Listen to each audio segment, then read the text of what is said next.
Module 4, and this is our final training of this 30-day course. And this week we are going to look at 3 other concepts that feed into our food relationship. We're going to explore saboteurs a little bit further. We're also going to look at FOMO, that fear of missing out, and we're also going to look at something called allowance days. But before I talk about this week's training, I just want to do a bit of a summary of what we've done to date, because this is the last week of the course, and so it's a bit of a wrapping up as well in this video. So if you can cast your mind back to week one was all about starting to explore eating for nourishment and pleasure, and you had the opportunity to sort of start looking at food rules and permission to eat and stuff like that. You know, one of the fundamental reasons why we end up snacking or overeating is because we're not nutritionally feeding ourselves throughout the day, and dieting culture has really taught us some bad habits around eating. You know, so many people skip meals, or when they do eat, they are eating distracted, and all of these things have an impact on our satisfaction levels and our pleasure levels. So that's a really important core principle of this program to continue working on. So that was week 1. In week 2, we started to look at emotional eating or emotional triggers, you know, and again, emotional eating and emotional triggers are another form another big part of this whole process when we're starting to look at our overeating and our snacking and things like that. So we've got the whole like not eating properly through the day. We've also got the emotional stuff that's going on in our lives, and a lot of this stuff happens so unconsciously. And in week two's training, I taught you the chain of events model, and I also taught you an intervention technique called the in the moment intervention, and those are two really powerful techniques if you put them into practice. So starting to recognize when you have these little emotional shifts going on and how you respond to them, and how that then leads into, so the trigger happens, the emotion that goes alongside it, the way the brain then interprets what's going on, how that feeds into your belief system, how you see yourself and how you see other people, and how the behavior comes out the other end of that. And that behavior may be nighttime snacking, it may be other eating episodes, or it can be other behaviors like going moody or being agitated or being sarcastic, all of these different behaviors that manifest, that often then after that that then triggers off another chain of events. So being aware of these chains that we get caught in, and it's not about being right or who's wrong, but awareness is so important, and then working on those interventions to be able to press that big red pause button in our heads and to take a deep breath and actually interrupt that chain of events before it gets to that point where the behaviours are happening. And of course, a lot of this stuff, we've been suppressing a lot of this stuff for so many years that that becomes our go-to. It then just becomes habit, that we turn to food as a way of suppressing. And then the eating just becomes a habit. So we also looked at habits. Then last week we looked at how to deal with urges to eat, and we also started to look at self-sabotage, and I introduced the concept of the outer child, and hopefully some of you have engaged in that training and are starting to get a feel for how your own outer child shows up in your life and the impact of that. So this week we are going to continue looking at saboteurs from a slightly different perspective. I'm going to cover 4 different types of saboteurs, something to think about. You know, none of us kind of want to admit that there are people in our lives that unconsciously, but sometimes consciously, do sabotage us. So this is an invitation for you to give some consideration to that, but also to continue the whole self-sabotage and how the 4 types of sabotage I'm going to talk about actually manifest in your own outer child as well. We're also going to look at FOMO, fear of missing out, and then we're going to look at allowance days. So let's start with saboteurs, and I'm going to talk about 4 different types of saboteurs that can be around us in our lives, and something to be wary of, because the more we can actually identify our own sabotage behaviours, but also the actions of other people, the more we're in a position to then be ready for it, or even be able to actually talk to people about. Sorry, there's someone outside. Talk to people about what's going on. So the first kind of saboteur is the jealous saboteur, okay? And I am sure many of you can relate to having people around you, especially if you've maybe lost weight, or if you're talking about healthy eating or something like that. For whatever reason, they are jealous of what it is you're doing. And this isn't just around food. This can be other areas of your life. So remember, it's not always obvious about weight or food. It can be about other things going on in our lives that trigger us, that then lead to eating. So it's important to sort of look at this from a bigger perspective than just our eating. So you've got the jealous saboteur, people around us that are jealous of what we're doing, and they unconsciously or consciously try to sabotage the goals that we're working towards. And there's more about this in the training. The next kind of saboteur is the ignorant saboteur.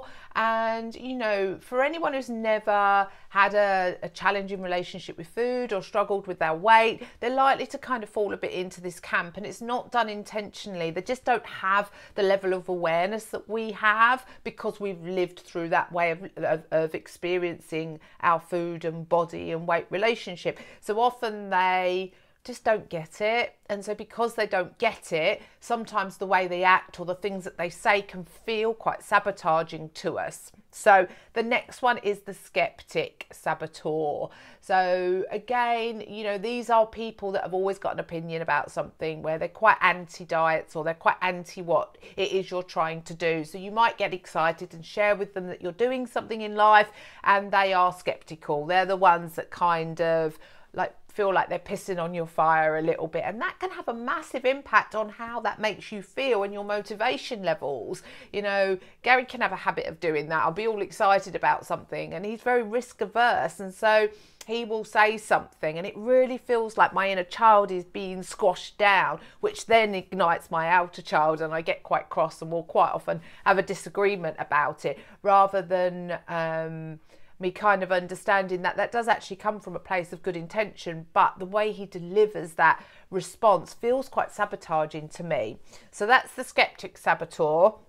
And the last one is the superior saboteur. This is the person that always thinks they know best. So they've got an opinion about everything. Whatever it is you do, they've done it better. And again, when you start to think, if you've got people like that in your lives, you will understand the impact of that. And I guess social media, in effect, is like it could be classed as a superior saboteur, especially if you sort of work online. You know, there's lots of people that can come from that place of thinking they're better than you, and that can trigger some emotional stuff for us. So that's the first part of the training this week, guys, to kind of just delve a little bit more into saboteurs in your life. And there's some questions for you to go through that are going to get you thinking about each type of saboteur and where you may have people around you that fit into that type and how that influences you, but also thinking at it from your own self-sabotage perspective as well. So the next thing we're going to explore is FOMO, that fear of missing out. And you know, it's a really interesting one, isn't it, FOMO? Because again, it's not around food, it covers lots of different angles of life, but around food is an interesting one, because we create FOMO through dieting, where we're constantly telling ourselves we can't have things. So which then increases when we are out and other people around us are eating certain things, or they've maybe cooked for us. It makes it really difficult to say no to those foods. So I just want you to explore FOMO a little bit. And in the training, there's a bit of reading to do around FOMO and how it manifests and what it's about. And I talk a little bit about how it comes about because of our experiences in the past, but also to do with how as humans we are designed to be. You know, around the cavemen, we're not designed to be in this world of abundance, you know. So when food isn't around, or we tell ourselves food isn't around, we're predisposed to eat it. So there's a little bit of work to do around FOMO, ladies. I'd be interested to see what comes up for you around this topic. And the last topic that we are going to explore is something called allowance days. These are the fuck it days, the days where you've had a bad day and you get in and you just go, do you know what, fuck it, I'm going to have what I want to have. It's the start again tomorrow. So it's those times where something happens and we allow ourselves to kind of eat all of those foods that we're kind of trying not to have. And this is slightly different. So obviously week 1 we talked about the importance of giving ourselves permission to eat, and that is absolutely the right principle for that core principle. This is slightly different. This is where there's an emotional trigger going on and you're just kind of yourself sabotaging. So the fuck it, the allowance days are that fuck it, you know, I don't care anymore. It comes from a very, very different place to actually giving yourself permission to eat. So again, there's a bit of reading to do around allowance days, and this is a really interesting one because allowance days are not normally just days. They can go into multiple days or even weeks or even months, and that kind of whole mindset around falling off the wagon and what actually causes us to do that. At some point we get into that point where we go, oh sod it, you know, and it may even be reinforced, especially if you've got saboteurs in your life.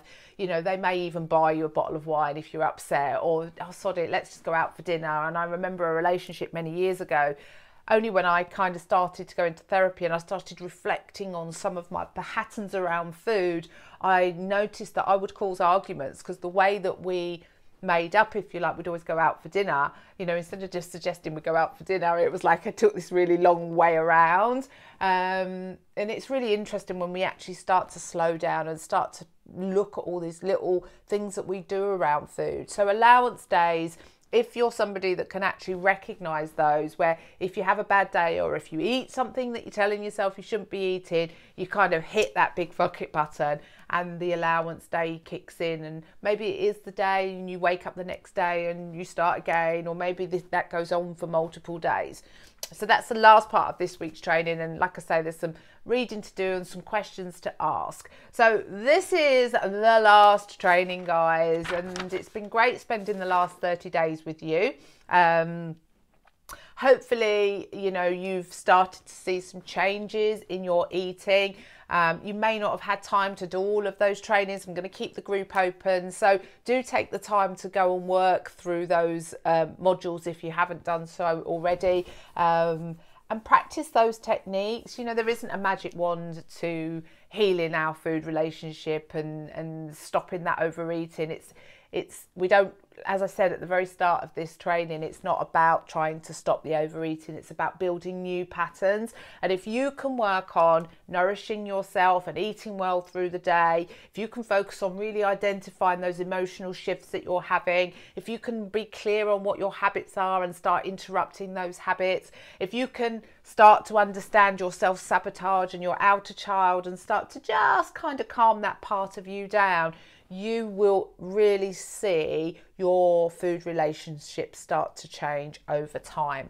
So it's been an absolute pleasure working with you guys. If you've got any questions on this week's training or on any of the training that we've done in this workshop, this 30-day workshop, then come and ask.